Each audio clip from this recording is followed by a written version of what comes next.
Welcome to Ordinary People Doing Extraordinary Things, the podcast show. I'm your host, Carrie Roberts, and I have with me again yet another extraordinary person and guest. I have Harma Hartouni. Welcome. So thrilled to have you here today. Thanks, Carrie. Thanks for having me. So, first of all, you have a new book out, and as I was reading and looking into it, there's so many things that we could talk about. But I want to start from the beginning. You grew up in the US, you grew up in California. And then your family decides to move back after you're maybe a few months old to Iran. Can you talk about why they wanted to move back and then what that experience was like? Because you spent most of your teenage kids' years until you moved back to the US when you're about 19 or so. Correct.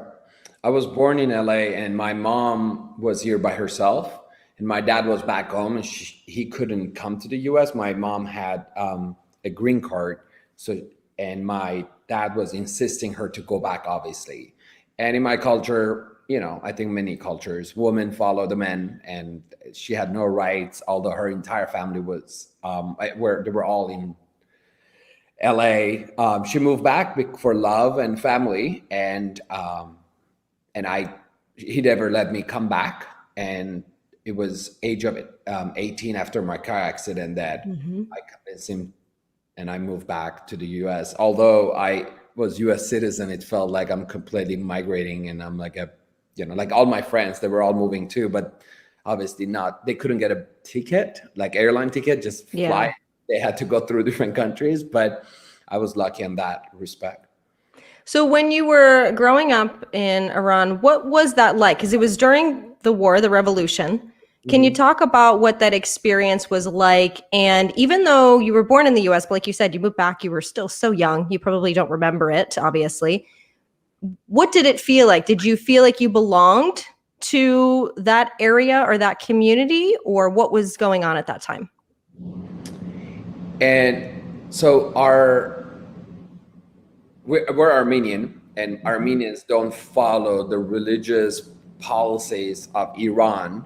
The women don't have to wear hijab when they're home or we're in church or are in community. So we all still have that freedom with each other. But the country was going backwards. This is the best way to say. What happened immediately when we moved back, my mom had no rights completely. No matter what my dad did, wife cannot have the kids. Wife cannot work without a permission, and on and on and on. At one point, women wouldn't drive. Considering all that, my dad was pretty open-minded because he bought a car for her immediately, and when things were okay for her to drive. But initially, in 1980 and on, for the first 5 years, it was pretty difficult for any woman to have any rights. And because we were U.S. citizen, also they took our passports, and we couldn't even claim that we're U.S. citizen because that will be double citizenship and you become a spy and on and on. So it was tough. But if you think about it, that wasn't the tough part of me growing up. The tough part was the mindset of my father that he inherited it from his parents, which usually want to break that pattern that, I'm going to control it with my money, being a masculine man. And that was another layer on top of what the government was dictating, So I don't think every woman went through this, especially if you're Armenian, but Christians were a little bit left alone. People loved Christians, Armenians. They were very nice people. The government, as they were told what to do. So it was very tough on that respect. As I got older, I started noticing, if I went to an Islamic school, my teacher, my people were nice, but then there were a couple of religious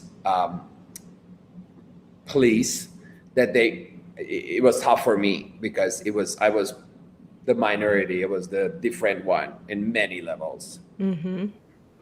And, so you're not only having that piece with kind of the larger community as a whole.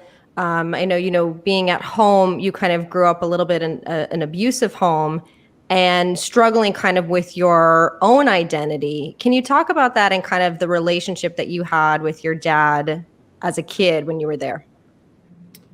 Yes, my dad is an extremely hardworking, smart, think ahead planner who is very charismatic, clever, to win through others, who has no respect for who helped him. So he will go far and then he will demolish everything he has done. And he so was concerned about him being popular and with new people that he hurt old people. And the only people who was in his core was me, my brother, my sister, my mom. Luckily, I was the oldest one, so my brother and sister didn't get punished, let's say, or experienced him as much. But my mom and I will go through difficult times with him because he was out there having fun, when you have money and, you can have whoever he wants. And in Iran, if your husband goes out there and does anything with another woman, although people know, you just don't talk about it. It's like, don't ask, don't tell policy. And so that was happening. And then controlling with money, just a lot of verbal, physical abuse. Never felt that he regretted, I will say. That's the challenging part of this. It's very different when you deal with someone who does whatever and then apologizes, and then you might not forget, you might want to forgive, but you just can't do either both when someone doesn't think he did anything wrong. And although I got to confront with him when I got older once, and he said that my dad and mom did worse than me, so you're lucky. And that's his philosophy. And I'm like, well, what am I supposed to do? Follow what you did to my kids? Although I'm disciplinary father right now, there's a consequences with timeouts, but I adjust with the current time what you need to do with the kids. And going back, I tried many ways to forgive, until honestly I wrote the book. I was really holding on to it. And then after that, something got released. I'm okay. So. Do you ever go to therapy, or do you feel like you just said the book was something that really helped? Because when people go through something traumatic like that, especially as a young child, it's hard, and it's some people keep it inside. Again, kind of that masculine idea of don't talk about it, don't cry, don't get upset, just keep everything inside.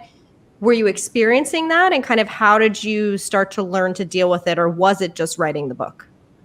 I had a teacher, my dance teacher back home, that I would share things, like almost became a therapy. Everything, something happened, I will pick up the phone and call her. So it wasn't a professional therapist. I had alopecia, which I lost hair and didn't know. I thought I'd have a disease. Then obviously later on, I learned that this is just a stress related. And then that carried on. Yes, therapy, absolutely. Although in my culture, when you go to therapy, that means you're crazy and you're never going to heal and you're just nuts. And well, maybe I was nuts. So I did 9 years of therapy, and I felt like, oh my God, if I don't go on Wednesday at 3:00 and see my therapist, I was just not comfortable. By the time the next week came, I was already cracking. And it wasn't, at one point, wasn't about talking about my father. It was talking about my pattern. And because all I wanted to be conscious, make a conscious effort to not be that same or continue my past. I wanted to break the pattern. It's funny, I spent so much money, no insurance, by the way, and I learned many things, and I will share one of them if you don't mind. Of course. So I remember I was complaining and nagging, and like a lot of people, when they get victim or something happens, they just complain. And I just kind of start the meeting with my therapist, and my dad this, my dad that. And then if you think about it, that moment, it's like, for God's sake, you're 27 years old, grow up. And this is obviously then, I'm not 27 now. And she grabbed this cow, like a black and white plastic cow, that was this big.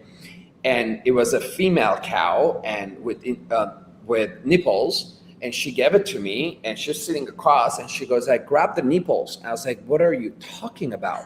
She goes, just pull them. I was like, close your eyes and pull them, and you're in a barn and you're doing this. What happens? I'm like, I'm getting milk. You get milk, right? When you get the nipples and you pull, you get nipples. And I could see my therapist was like, just enough. This is like 5, 6 years into it. And then I said, okay. And she put it down, and she got a male cow with testicles. And she goes, now close your eyes, and you're in a barn, and grab the testicles and pull it down. I was like, that's weird. Pull it down. And I start pulling down. It goes like, what do you get? I said, nothing. It goes like, what do you get? I said, I'll start, nothing. And she goes like, loud, what do you get? And I said, nothing. She goes like, open your eyes. Your dad just doesn't know how to love you. Move on. And I was like, but so that's a pretty extreme and interesting way. Do you feel like that was the wake up call or the type of response that you needed to hear in that moment? I did everything around it. I did Landmark Forum. I did Lutai Pacific Institute. I did everything self-help. I read, I did CDs, from all of the things at the same time. The only time I realized I have to start loving myself, because I'm just not going to get that. Because I was looking out to get it, not within myself, and I was losing myself. And that's where I learned, oh my God. And I couldn't look in the mirror at myself every time I would cry. And then I started looking at, I was like, you are okay. You can, there's nothing wrong with yourself to love yourself, because I couldn't. I just didn't think love should come from me, should come from others. When it's someone that is a parent, obviously the expectation is that the parent is going to love you. That's how it's supposed to be. But there are so many people that go through something similar where that doesn't happen and they struggle. Besides that interesting moment that the therapist had with you, was there anything else, or is there still anything else that you tell yourself to say, okay, maybe that's what he was supposed to do, but he didn't, and it's okay? Like, how do you kind of get your mindset to let that go completely? I was in a relationship with my husband. We've been together 18 years. So I was 27, 8 when I realized, so it was 6 years into it. I realized I'm so focused on what I don't have. I don't tell my mom I love her. I'm not even hugging her, because I don't get the hug from dad. I am rough with my partner. there are people giving me love, and I'm just like, whatever. I'm not taking it. And so I think the way I can describe this, like in life, when you don't have things, that's one way to look at it, or hear what I have. And when COVID hit, it really helped me. When I was coaching my 500 agents, every week I was like, write down 3 things that we have, not what we just lost. 1, what are we're just grateful today? And I don't want you to say I'm grateful I have my health. That's given.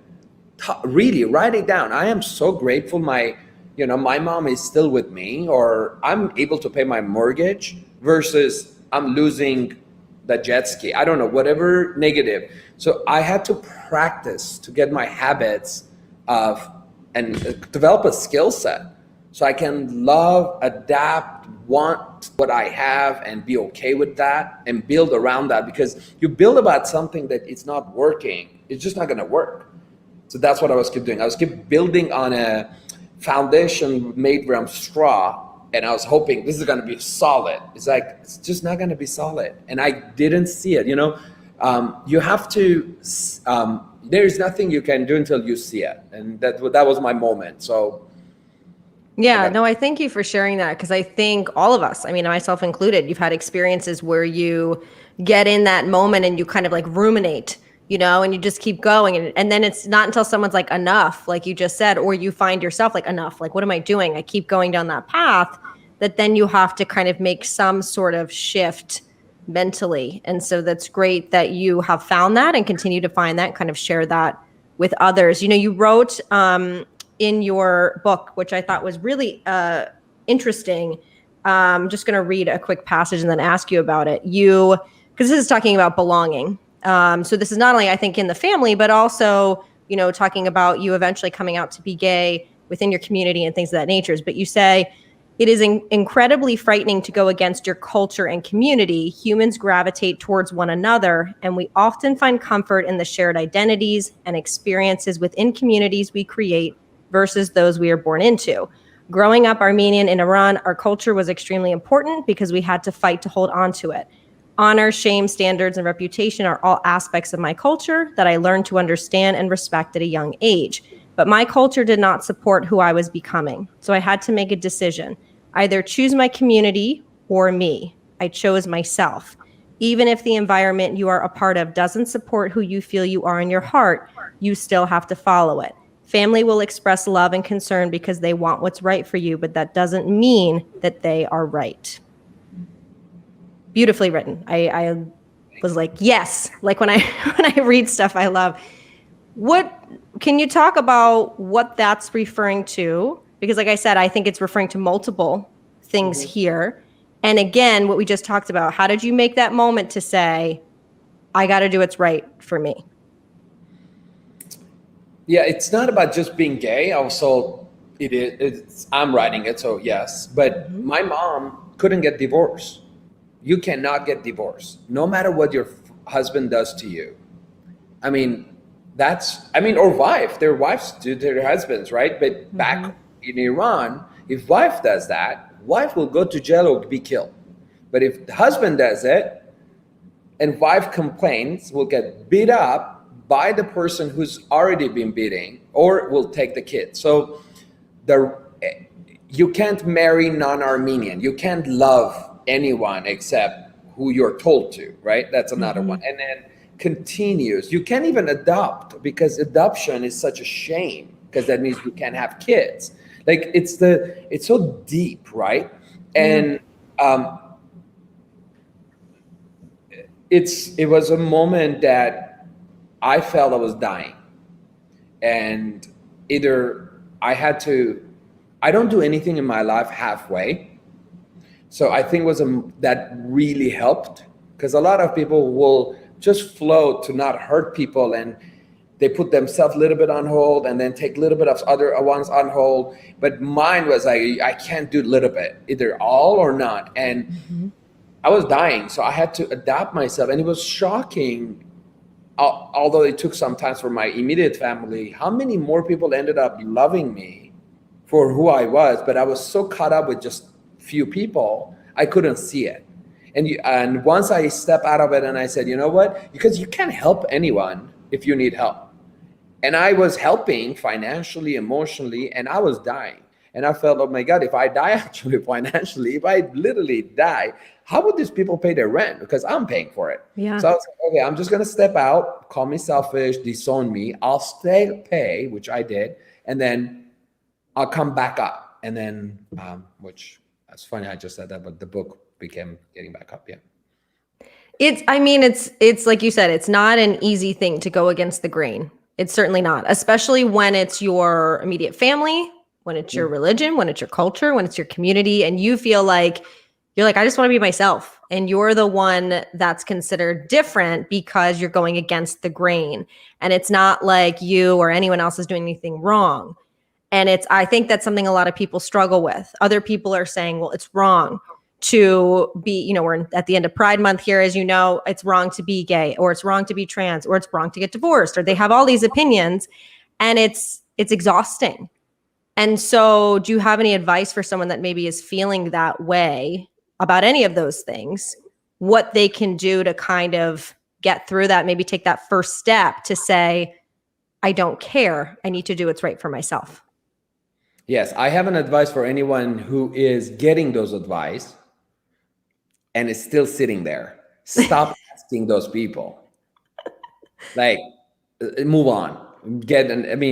Listen to this. Call me. I will listen to you, and it's okay. It's okay with whatever you are, whatever you like to do. Don't hurt anyone, and on and on. We know what, the speech, but the truth is, like, if you are still dealing with someone that is questioning you and you're still like, what can I do about them? It's like, you can't change them, move on. I mean, your life cannot be on hold to change two people. There are 20 other people are looking for you and they don't even know where you're at. And I was on a panel recently, and the entire panel was all LGBTQ team members talking about if the employer is not a good fit and they're homophobic or they don't like gay people in their team, and on and on. And I was like, oh my God, I can't even have it. I mean, I own a big business and I just can't understand this conversation. I was like, why are we even? And then when my turn came, and all the panelists had like, do this and follow this state law and all that. And my turn came, I was like, I don't think you should follow anything. You jump out. I said, Yes. Why am I going to convince an employee, don't fire me or be nice to me? Although I go home at night and I'm with someone that you don't know. It's like, so just move on, because so my advice will be, who you surround yourself with can build a thought pattern that can break you or make you. So change your environment. And if you cannot change your environment, message me. I will. I 100% agree. I always am shocked at what seems to be the ridiculousness of what people get themselves upset about. It's like, it doesn't concern you. Like, nobody's hurting anyone else. And it's always strange. I can empathize with, how someone grew up and they don't know any better. But like, as you kind of said, like, you're an adult, like, kind of figure it out. But also, move on. And I think, part of this show is showcasing that there are great people. I think sometimes people get cynical.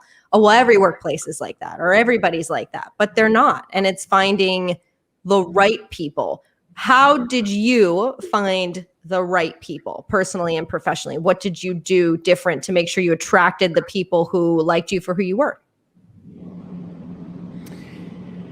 I think first, early on in my life, I got my partner who, I was 21 years old, right? And it's funny, when I got in a relationship, people will tell us, up to both of us, that you're too young. We were very lesbianish. We just moved in 47 days after we met, opened one bank account and on, but I think that really grounded me, helped me to stay focused on what I need to do. That's one. But also, people telepathically can read through your eyes if you're you or there's another version of you that will come out later. They just know. We might not say it, act on it. When I came out, it was more like, okay, enough. Just be wherever you go. If I'm going to the Abbey, I'm going to my mom's house, or I'm going to the office, I'm just going to be me. I had nothing else to lose. So that actually ended up helping me, because if you ask anyone around me, will say, oh, you don't want to ask him his opinion if you don't want to get the truth. Or he will tell you the way it is. I don't hurt, and I won't give my opinion if you don't ask. And what that did, when I ended up saying, I just want to build this business, or I want to buy that car, I start getting people truly want to be part of it or help me. And I wouldn't ask like someone who buy that car when they don't even have money or they don't have the car. So I will know who I'm asking the question. A lot of people, often people will ask the question of the wrong person, and they get a wrong answer, and they build their life on that. So I'm never doing that. We talk about dancing. You can't say, I want to learn hip hop and go to ballet class and tell the ballet teacher, teach me hip hop. I'm like, no, thank you, right? You want a hip hop teacher. So, yes. So I learned early on to surround myself specifically. I had a great broker when I got in my real estate. I wouldn't ask him about my relationships. He was single man, divorced, and I was like, oh, I'm not going to ask him. He's not qualified, but he had 2 kids. He had a solid business. I'm like, I'm going to ask him about how did you transition from engineering to real estate and become this mogul? But then I went to therapy to work on my internal stuff and ask her about how do I become and love myself. And so ask the right people. You don't need to have one person to cover everything. Mm-hmm. And I think that was the aha moment for me, that I just learned, you don't ask the wrong question to the wrong person. Yeah, I probably would add, just like you said earlier, don't listen to the opinions of the wrong people either. I remember when I owned a business, people who never owned a business gave opinions, and I was like, wait a second, but you've never done this before. So you kind of have to push that aside, as you had mentioned earlier, which you had another one I wanted that resonated with me in your book, because you said, okay, I just want to be myself. And one of the things that I find, and I'm sure you found this as well, is people like to put people in a box. And I've come to the conclusion they do that because maybe it helps them understand things better. If you say a job they've never heard of, they don't get it. They're very dismissive. If you're like in, if they don't believe in certain things, but you do, it's awkward. And you had said someone had asked you to define yourself. And you said, if someone gave me one single word to describe who I am at my very core, what would that be? Am I a businessman? Am I a gay man? Am I Middle Eastern? Am I an immigrant, a father, a husband? Am I a self-made man? Which you are all of those. None of the possibilities she threw at me felt definitive, and I realized the question was far more complicated than I expected it to be. How do we, as multifaceted humans with a host of diverse experiences, interests, and responsibilities, begin to define who we are in one single word? Not describe, but define. It's not easy. And you did choose a word. Before you say what that word is, can you answer that question that you wrote? The big question, yeah. How do we, as multifaceted humans with a host of diverse experiences, etc., begin to define who we are in one single word? Can we? I think that's exactly why I wrote it. Because if I say survivor, you got to read it. I can't describe it in one page.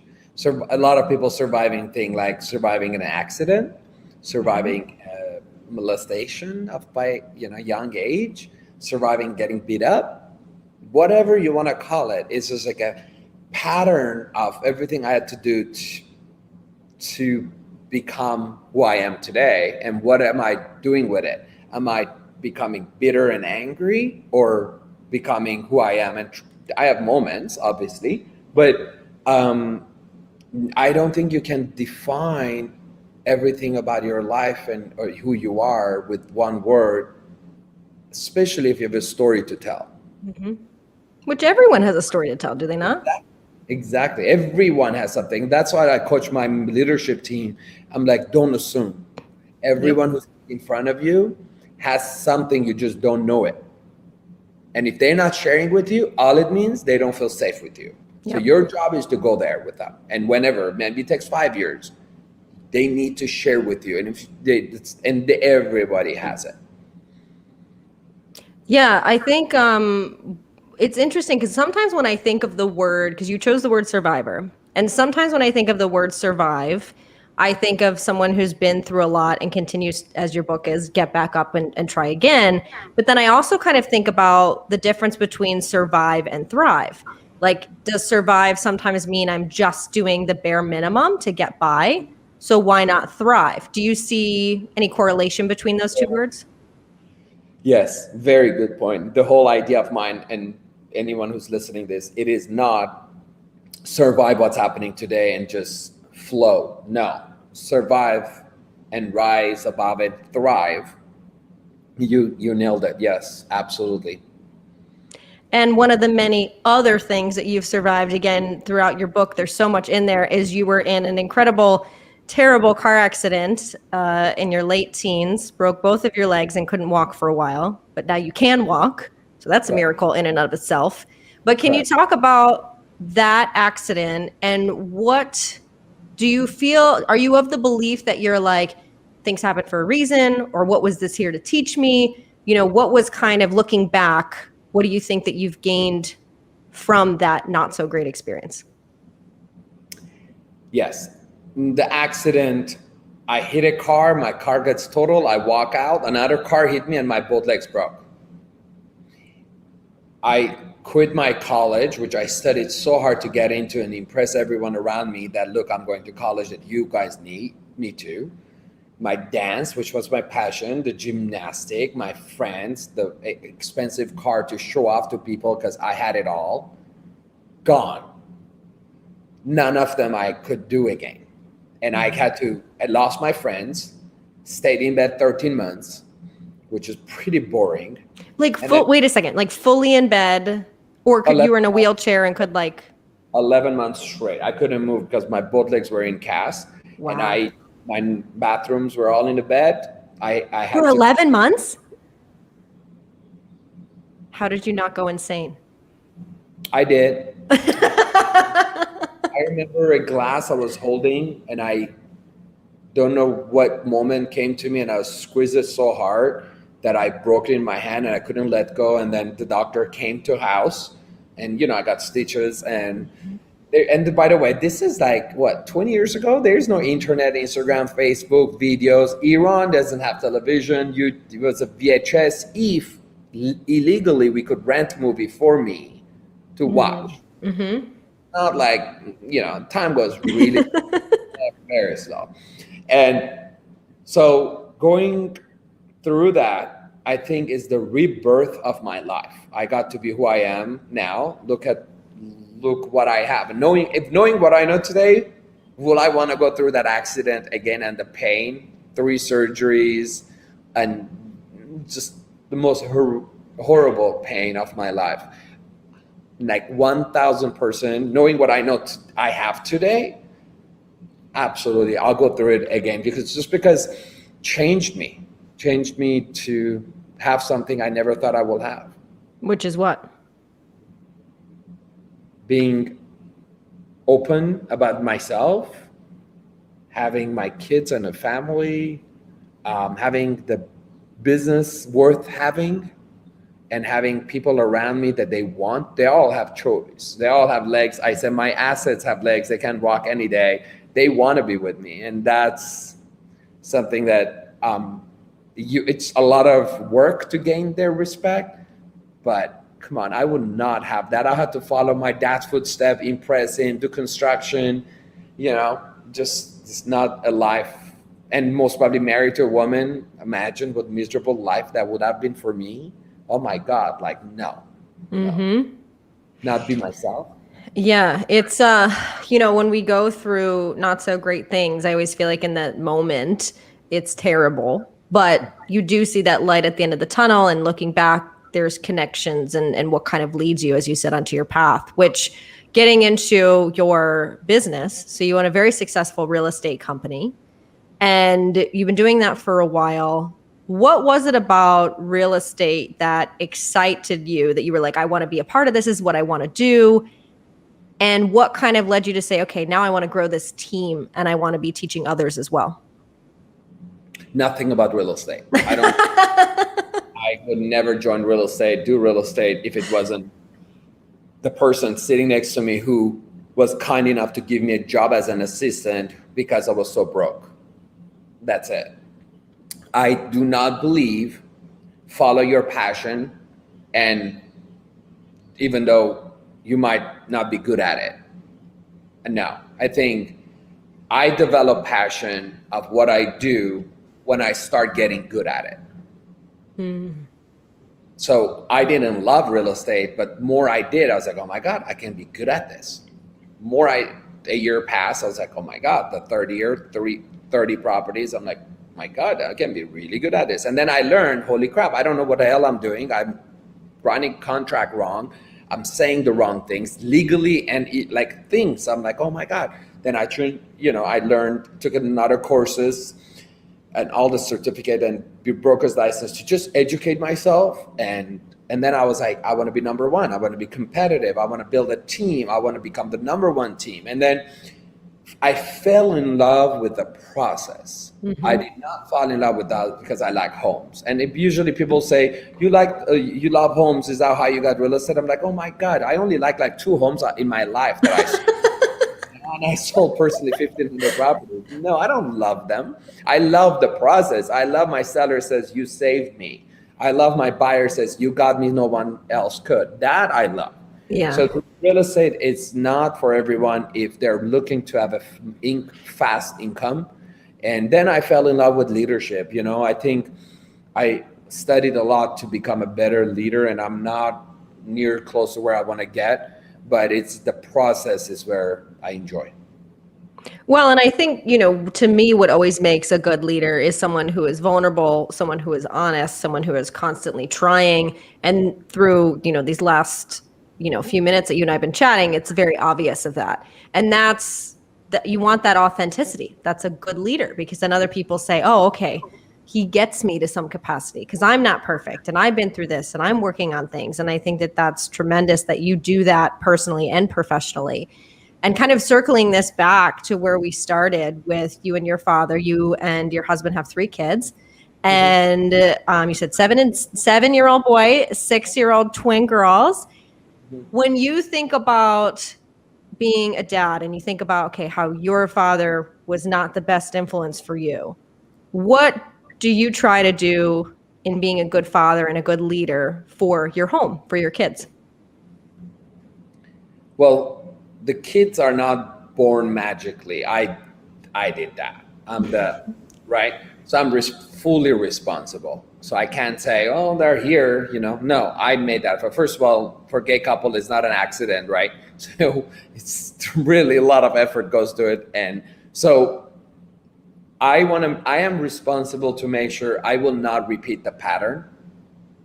And I want them to walk away, remember me the way I remember my father, for the businessman he was, plus the father he was, in another way, the different direction. Mm-hmm. So I want to be that. I want them to remember, respect me for the mark I'm going to live in real estate, as well as remember me as the father that it was unconditional love. They respect me. I'm not interested to give them everything they want. They're not going to get it. I want them to be able to fly when they're 18. I don't want them enabled. Mm-hmm.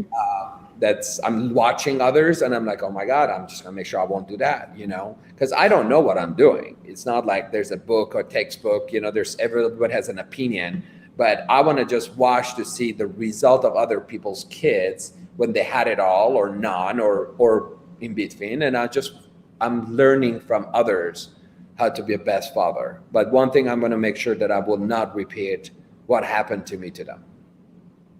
Well, I think that's a pretty good goal to have. And, again, becoming just someone who's just authentic in themselves, I think will help tremendously. You have this book that is out. If people want to get it, tell us the title, where to get it. And if they want to connect with you, where's the best place to do that? They can get it on Amazon or my website, harmahartouni.com, Harma Hartouni.com, or Amazon. The name of the book is Getting Back Up. And the best place to respond, because I personally respond to a lot of things, are my Instagram, my first name, last name, or they can email me on the website. It's info@harmahartouni.com. That comes directly to me. My team gets it too, but I'm workaholic, so I respond to a lot of them. Perfect. And the last question I like to ask all of my guests, Harma, is what is one word or quote or mantra that you try to live by every single day? Don't let other people's opinion put a cap on your future. I love it. Well, I thank you so much for being here. Again, just being honest, authentic, and really just sharing your story, and really love the way that you wrote the book, and so grateful that you were here today. Thank you so much. I'm grateful you're having me. Thank you.